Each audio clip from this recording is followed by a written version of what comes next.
আমাদের রাসূল পাক সাল্লাল্লাহু আলাইহি সাল্লাম ঠিক এখানেই বসে উনি বৃষ্টির জন্য দোয়া করছিলেন।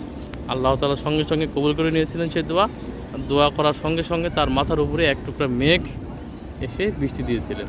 এই সেই মসজিদ মসজিদুল গামামা। মসজিদুল গামামা এই মসজিদেই রাসূল পাক সাল্লাল্লাহু আলাইহি ওয়াসাল্লাম বৃষ্টির জন্য দোয়া করছিলেন। যখন মদিনাতে দুর্ভিক্ষ দেখা দিল তখন সাহাবীরা রাসূল পাক সাল্লাল্লাহু আলাইহি ওয়াসাল্লামকে বললেন, ইয়া রাসূলুল্লাহ, আপনি দোয়া করুন, বৃষ্টির জন্য একটু দোয়া করে দিন। তখন রাসূল পাক সাল্লাল্লাহু আলাইহি ওয়াসাল্লাম ঠিক এই যে মসজিদুল গামামা এখানে বসেই সাহাবীদের নিয়ে এখানে ইস্তিসকার নামাজ আদায় করলেন। এখানেই ইস্তিসকার নামাজ আদায় করছিলেন। এই মসজিদের এখানেই সাহাবীদেরকে নিয়ে ইস্তিসকার নামাজ অর্থাৎ বৃষ্টি প্রার্থনার নামাজ আদায় করলেন। এবং নামাজ শেষ হতে না হতেই আল্লাহ তাআলা মানে এত পরিমাণ বৃষ্টি দিল যে বৃষ্টির পানিতে মানে সব কিছু বেশি হয়ে যাচ্ছিল। তখন আবার রাসূল পাক সাল্লাল্লাহু আলাইহি সাল্লামের কাছে সাহাবারা বৃষ্টি কমানোর আবেদন করার জন্য বললেন।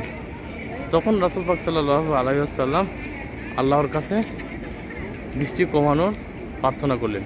এই জায়গা সেই জায়গা।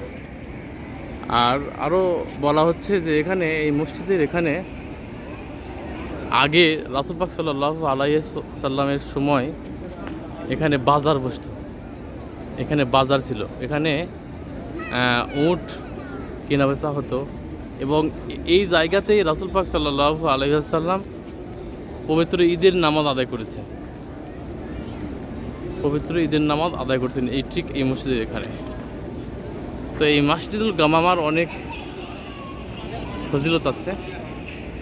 এখানে অনেক মুসল্লিগণ, অনেক মুসলমানগণ এখানে আসলে শুকরিয়া স্বরূপ 2 রাকাত নফল নামাজ আদায় করেন।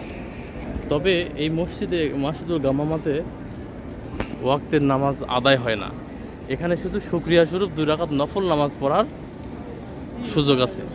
তবে ওয়াক্তের নামাজ এর পাশেই মসজিদুল নববী, এখানে আদায় করেন সবাই।